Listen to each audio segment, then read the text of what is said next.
iniciar essa série de vídeos fazendo a minha homenagem ao mais importante de tudo isso, que são meus pacientes, que ao longo desses anos têm permitido a minha evolução profissional.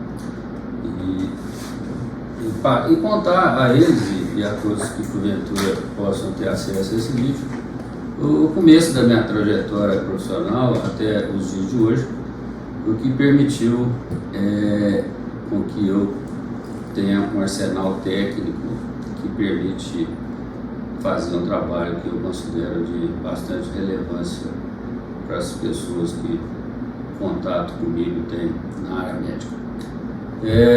Eu entendo que tudo começou quando, já criança, eu acompanhava meu pai e os outros cafeicultores que eu tinha amizade aqui na minha região de Três Pontas, e isso já me levava a ter acesso aos cuidados agronômicos com as lavouras de café, e essas lavouras de café sempre muito bem cuidadas e sempre muito bem zeladas no que tange aos elementos fisiológicos delas.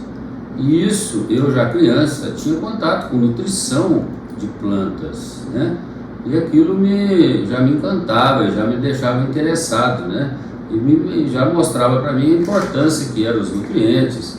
Eu já sabia que sem nutrientes na quantidade adequada, as plantas não produziriam, né? E muito adoeceriam, né? E dessa maneira o trabalho nutricional era a base do sucesso na colheita, né? E isso me acompanhou, esse conhecimento, ao longo da minha vida, lógico. E quando iniciado a minha formação médica, me deparei com situações interessantes, porque os pacientes, quando comecei a cuidar deles nas enfermarias, nos ambulatórios, deparava que não se tinha olhos atentos a esses elementos nutricionais básicos na condução clínica ou no tratamento desses pacientes, né? E isso me deixava muito intrigado, porque como que isso era feito nas plantas e não era feito no ser humano?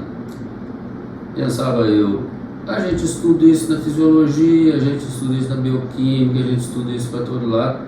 E como que isso é importante lá nos livros, isso não é importante aqui na nossa prática médica?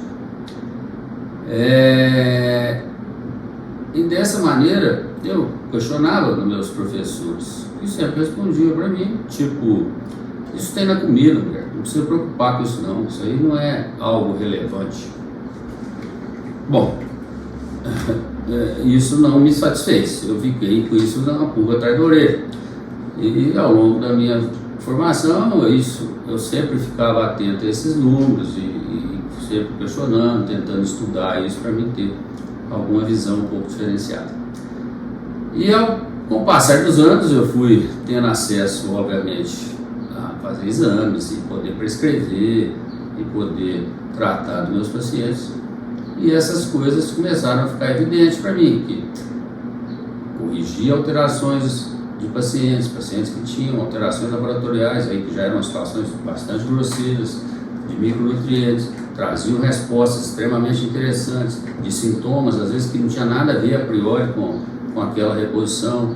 Pacientes melhoravam de sintomas que nós nem imaginávamos, né? E o paciente tinha melhora de bem-estar, de dores, às vezes de energia, coisas que me era até estranho, achava assim, muito interessante, duvidava até que aquilo pudesse ser secundário aquilo, mas não importava para mim era que estava acontecendo melhoras clínicas do paciente. E ao longo do tempo eu fui vendo e trabalhando e conhecendo a dificuldade de tratar as patologias básicas que a gente tem no dia a dia médico, e especialmente na cardiologia, que foi a minha especialidade básica, que é a minha especialidade básica.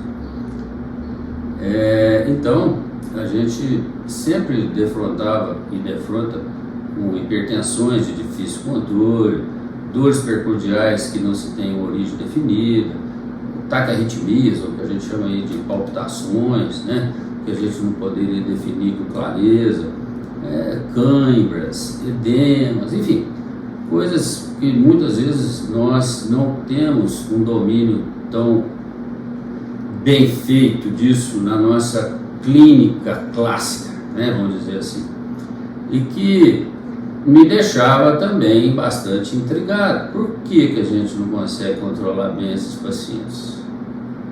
Por quê? Qual é a dificuldade para isso, né? Então, isso foi me motivando a buscar mais conhecimentos, né? E nessa trajetória, muito interessante foi que, de início, eu comecei a achar uma correlação estreita de alterações psiquiátricas e distúrbios cardiovasculares. E isso me trouxe um avanço enorme no tratamento de doenças cardiovasculares, porque eu comecei a estudar muito tratamento psiquiátrico de patologias básicas, né? E comecei a ter uma experiência muito grande no manejo de drogas psiquiátricas básicas, e isso me trouxe um avanço brutal no que tange a controle de pressão, taquiarritmias, dores percordiais, enfim. Isso trouxe um avanço bastante grande já no controle desses pacientes. Controle esse bastante até surpreendente para ela. E dessa maneira, eu já comecei a entender que a coisa realmente ia além do que se parecia só, né? Mas se limitava, né? Chegava num determinado ponto que isso se esgotava, a gente não conseguia ir além, né? Óbvio. Você ia fazendo o controle, e o paciente chegava num determinado ponto que esse manejo só cardiológico, clínico, tradicional, mais algum equilíbrio do ponto de vista, vamos falar assim, psiquiátrico, básico, e ou especializado, quando ia procurar um psiquiatra, tinha limites, né? Ou seja, não ia para frente. Aí o paciente continuava com uma série de sintomatologias que eram extremamente limitantes e que muito me intrigavam. Bom, isso foi evoluindo, isso também já começou a me deixar intrigado e me deixava também frustrado, né? Tipo, puxa vida, será que eu como médico não vou conseguir entender essas situações? Será que a gente é tão limitado assim? Sendo que eu sempre frequentei centros médicos de excelência, sempre estudei com colegas de excelência a nível nacional e mesmo internacional. Aquilo me intrigava muito, né? Falava assim, poxa, como nós somos limitados, né? na maneira nossa de cuidar, e quão pouco interessados nós somos em resolver realmente a situação de sofrimento dos nossos pacientes. E isso se complicou bastante na medida em que eu próprio comecei a ter os sintomas dos meus clientes, né? Quais sintomas? Todos. Eu passei a não dormir direito, passei a ter uma memória fraca, passei a ter problemas de concentração, um déficit brutal de energia, né? Comecei a ficar sem gás, sendo que na época e até hoje eu tenho um nível de atividade profissional muito alto, né? Tinha que trabalhar muito, tinha que correr atrás, né, da vida, tinha que estudar, enfim. E fora dores, né? Muita dor lombar, né? Muitos sintomas gastrointestinais, ou seja, alergias, uma dermatite seborreica que me judiava muito. Ou seja, eu era o rei dos sintomas, né? Eu acho que eu era pior que os coitados dos meus pacientes. E aquilo ali me intrigou brutalmente, porque, poxa, que história que é essa? Tá certo isso, né? Por que eu tenho esses sintomas assim de uma hora para outra? E aquilo me limitava, porque me judiava, eu tinha limitações pessoais fortes e me frustrava, porque eu não conseguia entender do ponto de vista médico. Como isso? Por que isso? Eu não achava nada de errado fortemente nos exames laboratoriais e tinha sintomas altamente limitantes, que isso era o que eu via nos pacientes também, que eu não conseguia entender. Buscava colegas que tinham especialidades relacionadas a esses sintomas e o resultado era o mesmo, eles também não conseguiam entender aquilo e muito menos tratavam de mim. Falavam que aquilo era psicológico, eu estava cansado, que eu deveria dormir mais, sei lá, coisas relacionadas ao dia a dia, ao bem-estar ou coisas psicossomáticas. Bom, aquilo não me contentou. Eu falei, isso não está certo. Por quê? Porque eu sabia que aquilo não era psicossomático, eu estava sentindo e sabia que aquilo não tinha relação com isso. E atrás fui de conhecimento para entender o que estava atrás de tanto sofrimento, de tanta limitação minha e dos meus pacientes. Nessa história Deus me deu força, primeiro de entender que não estava certo, 2, de correr atrás, de ter energia para estudar, de energia para ir contra as vertentes que negavam a possibilidade, que duvidavam dessas possibilidades de cuidar, né?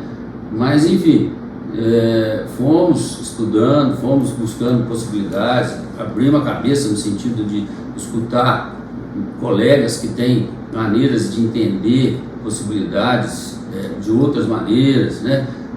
Maneiras de tratar um pouco diferente do que nós fazíamos na medicina clássica, digamos assim, que não existe esse negócio de medicina clássica, existe uma medicina só, mas que se existe muito preconceito dentro da ciência de modo geral, que não vem ao caso. E essa somatória de informações que ao longo dessa trajetória eu fui somando, foi trazendo para mim condições de entender o processo, na grande maioria das vezes, que está por trás desses ou destas disfunções que estão no meio do caminho entre a saúde plena e a doença, né? Esse intervalo, esse locus, que é o locus de sofrimento, e esse locus, infelizmente, está a maioria das pessoas. De uma maneira ou de outra, nós estamos aí, por conta de que a vida é extremamente exigente para nós. Nós temos intrinsecamente limitações nutricionais baseadas no fato do país que a gente vive, do tipo de alimentação que a gente tem, enfim, detalhes. E nós somos agredidos de várias maneiras, que também não vem ao caso, a gente está especificando quais. E isso, associado, vai levando a um desgaste orgânico de maior ou menor monta, baseado no nível de exposição, baseado na predisposição individual de tolerar essas agressões, e que vai culminar em níveis maiores ou menores de esgotamento. E esse esgotamento é a base para essa sintomatologia, porque esse tal esgotamento é vamos dizer, a sustentáculo ou a base das descompensações orgânicas que levam a essa miríade ou essa grande alteração que leva a muitos sintomas em muitos sistemas. E essa visão adquirida ao longo desses anos é que permite hoje abordar essas disfunções, essas bases ou essa base que está de modo geral associada a esses problemas e que permite, na grande parte das vezes, trazer conforto, recuperação e preparação para que os nossos pacientes possam caminhar ao longo da sua vida com alto nível de desempenho, performance, qualidade de vida e melhoria da chance de viver mais e melhor, que é o objetivo principal do nosso trabalho. E que Deus abençoe a todos. Obrigado.